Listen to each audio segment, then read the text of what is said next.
Bismillahirrahmanirrahim. Alhamdulillahil karimil majid, al-ghaniyil hamid, wa huwa aqrabu min hablil warid. Allahumma salli wa sallim wa barik ala sayyidina Muhammad, afdali da'in ilal imani wat tauhid, wa ala alihi wa ashabihi wa man tabi'ahum min salihil abid. Subhanaka la ilma lana illa ma 'allamtana innaka antal alimul hakim. Wa la hawla wa la quwwata illa billahil aliyyil azim. Allahumma minka wa bika wa ilaika wa la hawla wa la quwwata illa bika. Dalam kitab Fathur Rabbani wa Faidur Rahmani, kata Syekh Abdul Qadir Al-Jilani qaddasallahu sirrah, kata beliau, mahabbatullah wa rasulihi, cinta kepada Allah dan Rasulnya, makrunani bil faqri wal bala, disertakan keduanya dengan kefakiran dan juga ujian. Cinta kepada Allah dan Rasulnya, keduanya selalu disertakan dengan fakir dan ujian.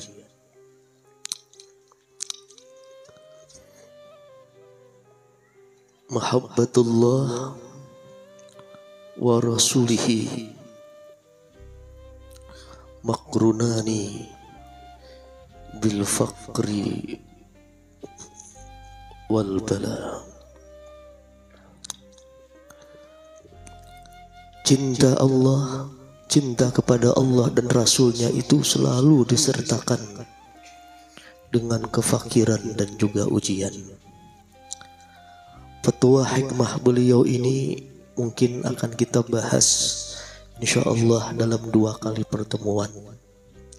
Dan dalam kesempatan kali ini insyaallah yang akan kita bahas tentang al-faqr.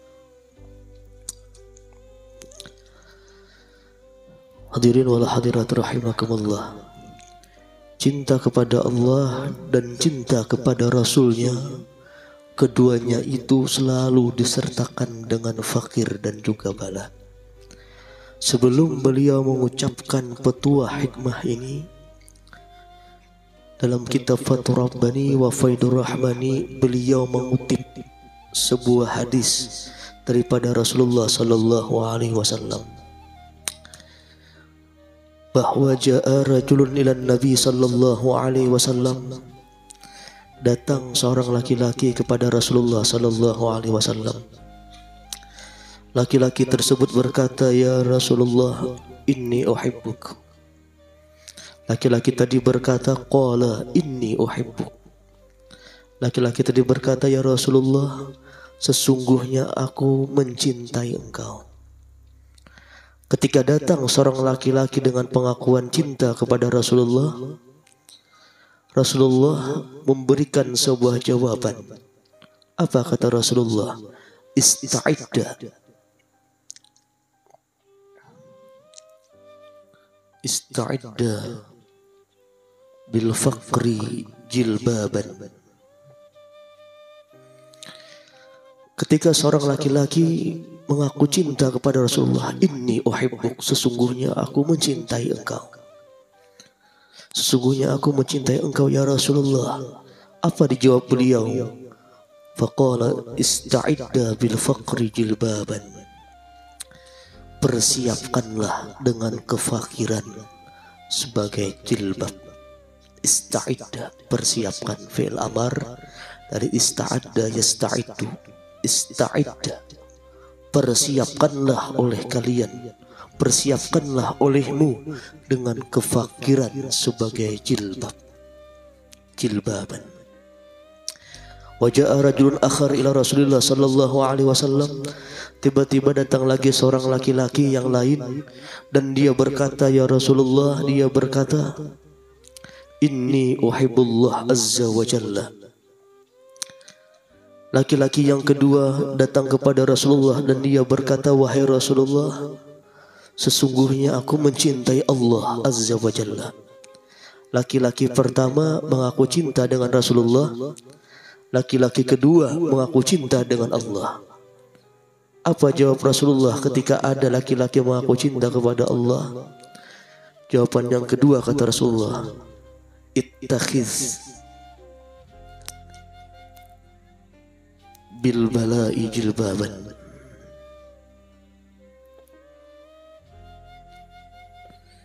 Jadikanlah dengan ujian itu sebagai jilbab.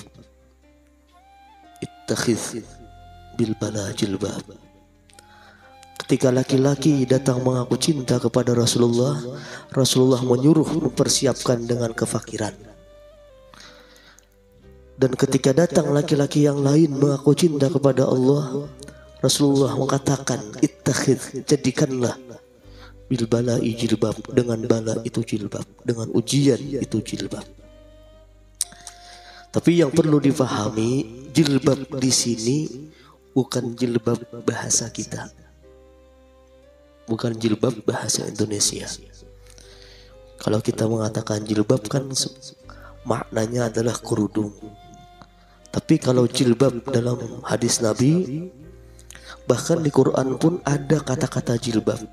Di surah Al-Ahzab ayat 59.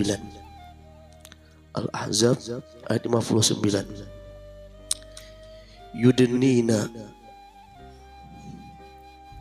min jalabibihinna.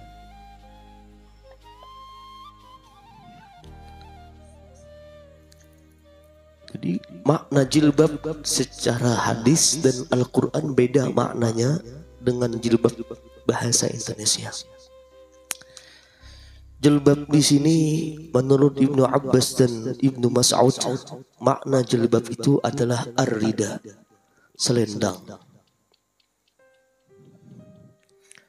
Kalau Ibnu Abbas dan Ibnu Mas'ud memaknakan jilbab ini adalah rida, ar-rida, selendang. Sedangkan Imam Qurtubi beda lagi mengartikan jilbab. Kalau Imam Qurtubi mengartikan jilbab, saubul ladzi yasturu jami'al badan. As-saubul ladzi yasturu jami'al badan. Imam Qurtubi mengartikan jilbab adalah pakaian yang menutupi seluruh badan atau pakaian kurung. Di makna jilbab ini dua. Kalau Ibnu Abbas, Ibnu Mas'ud mengatakan selendang, sedangkan Imam Qurtubi mengatakan pakaian kurung atau pakaian yang menutupi seluruh badan. As-saubul ladzi yasturu jami'al badan. Intinya Rasulullah itu ketika memberikan nasihatnya, jadikanlah dengan kefakiran jilbab, jadikanlah dengan kefakiran, dengan ujian sebagai jilbab, selendang kita atau pakaian kurung kita. Ini sebuah isyarah bahwa Rasulullah ingin menyebutkan, ingin menjelaskan ketika orang mengaku cinta kepada Allah, mengaku cinta kepada Rasulullah, harus ada buktinya. Memang semua orang bisa berkata, aku cinta Allah, aku cinta Rasulullah. Tapi apa buktinya? Di sini Rasulullah menyuruh mempersiapkan dengan kefakiran dan juga ujian sebagai selendang kita atau pakaian yang menutupi seluruh badan kita. Bersiap-siap dengan kefakiran dan dengan ujian bagi siapa yang mengaku cinta kepada Allah dan juga Rasulnya. Dan di hadis ini juga Rasulullah memberikan isyarat. Kenapa beliau katakan jilbab, selendang? Kenapa beliau katakan jilbab? Bukan kata-kata lain. Ini merupakan isyarat pula bahwa orang yang mengaku cinta kepada Allah dan Rasulnya, dia jadikan kefakiran, ujian itu cuma pakaian luarnya, tidak masuk ke dalam hatinya. Di sebanyak apapun masalahnya, ujiannya, kefakirannya, hanya mengenai luar tubuhnya, tidak pernah masuk ke dalam hatinya. Ini kenapa beliau katakan ista'idda bil faqri jilbaban, ittakhidh bil bala'i jilbab. Di makna jilbab berbeda dengan makna yang sering kita gunakan dalam keseharian. Hadirin wal hadirat rahimakumullah. Berbicara tentang fakir, ista'id bil faqr. Fakir ini memiliki dua arti. Ada secara ilmu fikih dan ada secara ilmu tasawuf. Itu berbeda. Kalau arti fakir secara ilmu fikih ialah seseorang yang kebutuhan hidupnya itu jauh lebih besar daripada penghasilannya.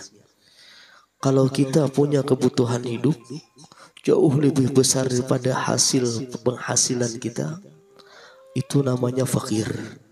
Ini yang dapat zakat orang-orang fakir, demikian. Berbeda makna fakir kalau secara ilmu tasawuf, jadi beda. Jadi makna fakir secara ilmu fikih ialah seseorang yang kebutuhan hidupnya jauh lebih besar daripada penghasilannya. Sedangkan makna fakir dalam ilmu tasawuf seperti dikatakan Yahya bin Mu'az Ar-Razi, salah seorang tokoh sufi, kata beliau makna fakir itu berbeda. Yahya bin Mu'az Ar-Razi mengatakan makna fakir itu ialah seorang hamba yang tidak bergantung lagi kepada selain Allah Subhanahu wa ta'ala. Dia tidak bergantung lagi kepada sesuatu selain Allah. Dalam hatinya yang diharapkannya, yang digantungkan segala keinginannya cuma kepada Allah Subhanahu wa ta'ala. Ini fakir menurut definisinya ulama tasawuf atau definisinya ulama sufi, itu berbeda dengan orang fakir secara ilmu fikih. Jadi bisa saja orang yang kaya raya namun dia fakir secara ilmu tasawuf. Karena ketika seseorang bisa memutuskan sesuatu selain Allah Subhanahu wa ta'ala, yang digantungkan harapannya kepada Allah, cuma kepada Allah, ini kata beliau adalah al-fakir menurut definisinya ilmu tasawuf. Nah, jadi ada dua makna antara fakir secara ilmu fikih dan juga fakir secara ilmu tasawuf. Hadirin wal hadirat rahimakumullah. Kata-kata fakir dalam Quran itu ada kurang lebih 12 kali Allah Subhanahu wa ta'ala menyebutkan. Baik dalam kalimatnya mufrad ataupun jamak. Di fakir orang lebih Allah sebutkan 12 kali dalam Quran. Di antaranya surah Fatir di ayat 15. Apa kata Allah? Ya ayyuhan nas antumul fuqara lillah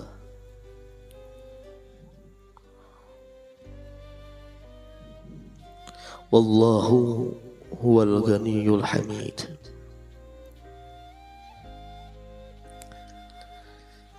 Jadi ada makna fakir dalam Quran itu kurang lebih Allah sebutkan kata fakir dalam Quran kurang lebih 12 kali.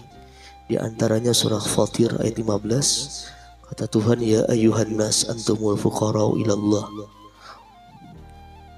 Ya ayyuhan nas antumul fuqara'u ilallah. Ada lagi Allah menyebutkan kata-kata fakir dalam Quran di surah An-Nisa di ayat ke-6. Wa man kana fakiran falyakul bil ma'ruf. Di An-Nisa lagi juga ada kata-kata fakir di ayat 135-nya, di surah Muhammad ada ayat 38-nya, di surah Al-Hasyr ada ayat ke-8 dan lain sebagainya. Kurang lebih 12 kali Allah menyebutkan kata-kata fakir. Di Quran kalau kita lihat ada fakir itu memang dua makna.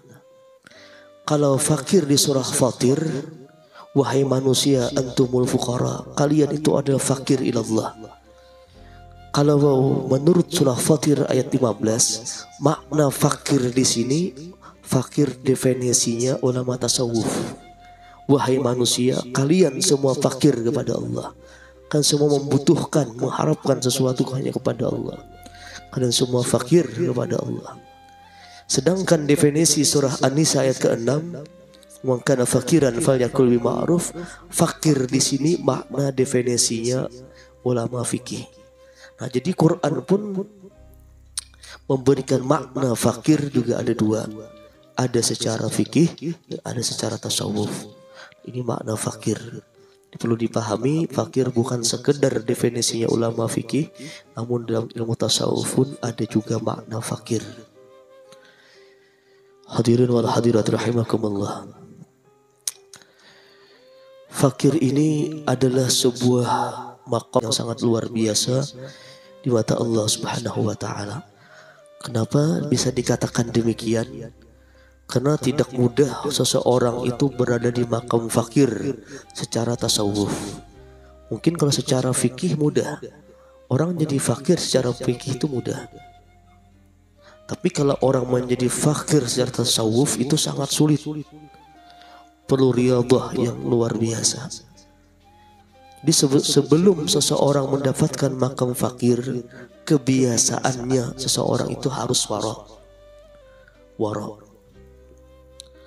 Wara ini lebih hebat daripada alim. Orang apik, orang yang teliti. Karena orang alim belum tentu wara, tapi kalau orang wara itu pasti alim. Wara ini orang yang meninggalkan sesuatu yang syubhat, yang sama-samar. Apakah halal atau haram ditinggalkan orang wara. Di kebiasaannya orang sebelum menduduki makam fakir, yang dia dapatkan dulu adalah makam wara. Orang yang teliti, orang yang apik dari sesuatu yang syubhat, tinggalkannya sesuatu yang syubhat. Terus lagi sebelum dia mendapatkan makam fakir, kebiasaannya dia juga zuhud. Dia meletakkan dunia di tangannya, bukan di hatinya. Baru setelah beberapa macam riyadhah, barulah dia menduduki makam fakir. Kenapa fakir ini? Fakir secara definisi tasawuf ialah tathhirul qalbi bil kulliyah amma siwa. Mensucikan hati secara keseluruhan amma siwa, daripada sesuatu selain Allah. Jadi tidak mudah, tidak gampang orang bertitel fakir. Kenapa? Orang itu harus bisa mensucikan hatinya bil kulliyah, dengan keseluruhan hatinya. Disucikannya apa? Amma siwa, daripada sesuatu selain Allah. Jadi berat makam seseorang baru mendapat makam fakir ini. Kebiasaannya setelah zuhud, wara dulu, riyadhahnya, baru akan muncul sifat fakir dalam jiwanya. Kenapa harus mensucikan hati bil kulliyah, dan keseluruhannya. Adapun di dalam Al-Quran itu banyak ayat-ayat yang menyuruh kita cuma berharap sepenuhnya kepada Allah. Karena orang fakir ini kan orang yang harapannya, yang bergantung hanya kepada Allah. Dan di Quran sangat banyak ayat-ayat yang menyuruh demikian. Bahkan tanpa kita sadari, surah Fatihah yang kita baca setiap hari pun sebenarnya di sana, di ayat yang keempat, di Al-Fatihah di ayat keempat pun ini ada suruhan untuk kita mengharapkan sesuatu, bergantung cuma kepada Allah. Ayat iyyaka na'budu wa iyyaka nasta'in. Ini ayat yang menyuruh kita untuk mengharapkan sesuatu cuma kepada Allah.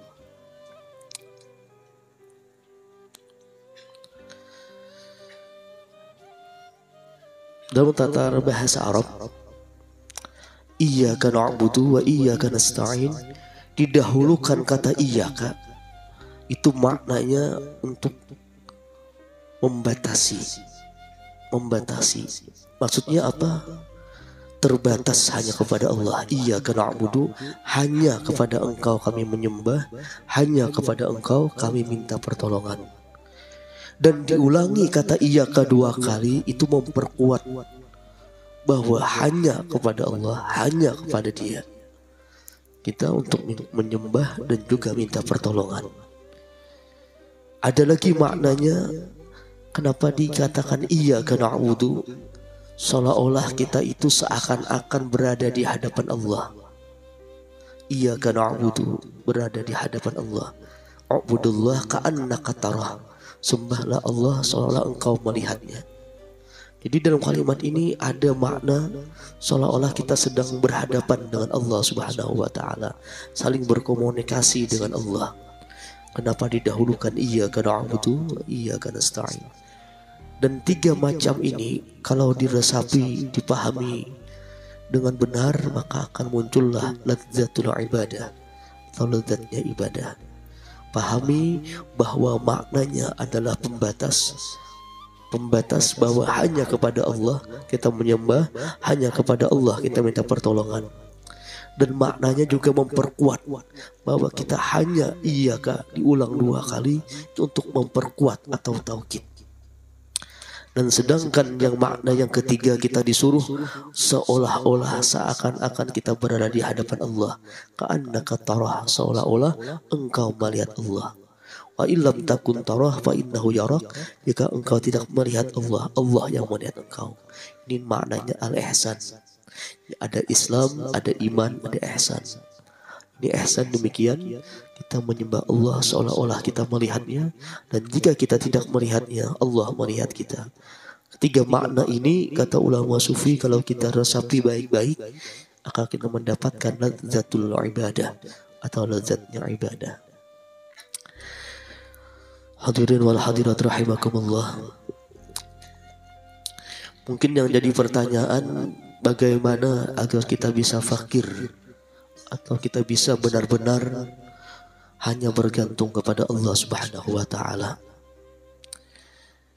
Adapun caranya agar kita bisa demikian, kita ingat, kita renungi makna daripada perkataan Sayyidina Ali karamallahu wajhah dan juga Imam Syafi'i. Jadi Sayyidina Ali karamallahu wajhah, beliau itu pernah memberikan nasihatnya, pernah memberikan fatwahnya. Kata Sayyidina Ali karamallahu wajhah, kata beliau, segala kepahitan dalam hidup ini pernah aku rasakan. Jadi semua kesulitan, segala kepahitan, kata Sayyidina Ali, dalam kehidupan dunia ini pernah aku rasakan. Namun kata beliau, tidak ada sesuatu yang paling pahit dalam dunia ini. Tidak ada sesuatu yang paling pahit dalam kehidupan ini kecuali apa? Berharap kepada manusia. Berharap kepada manusia. Itu sesuatu, kata Sayyidina Ali, yang paling pahit dalam kehidupan dunia ini. Beliau merasakan semua kepahitan dalam dunia, namun tidak ada, kata Sayyidina Ali, yang paling pahit dalam dunia ini kecuali kita itu berharap penuh kepada manusia. Begitu pula Imam Syafi'i rahimahullah, beliau juga pernah memberikan fatwahnya. Kata Imam Syafi'i rahimahullah, kata beliau, barang siapa mengharapkan penuh kepada seseorang, maka Allah akan memberikan dia pahitnya pengharapan. Allah akan memberikan kita pahitnya pengharapan kalau kita mengharapkan penuh kepada manusia. Kenapa Allah demikian? Allah ingin memberitahukan agar kita bisa memahami bahwa Allah Subhanahu wa taala itu sangat pencemburu kepada hambanya jika bergantung kepada selainnya. Di Imam Syafi'i rahimahullah memberikan fatwa beliau, kata Imam Syafi'i, barang siapa berharap penuh kepada seseorang, Allah akan memberikan dia pahitnya pengharapan. Allah akan merasakan dia pahitnya pengharapan, agar dia bisa mengetahui bahwa Allah Subhanahu wa taala itu sangat pencemburu kepada hamba-hambanya yang menggantungkan sesuatu kepada selainnya. Semata-mata Allah bersikap demikian, kata Imam Syafi'i, agar kita itu bisa kembali kepada Allah Subhanahu wa taala. Jangan berharap sepenuhnya kepada makhluk-makhluknya.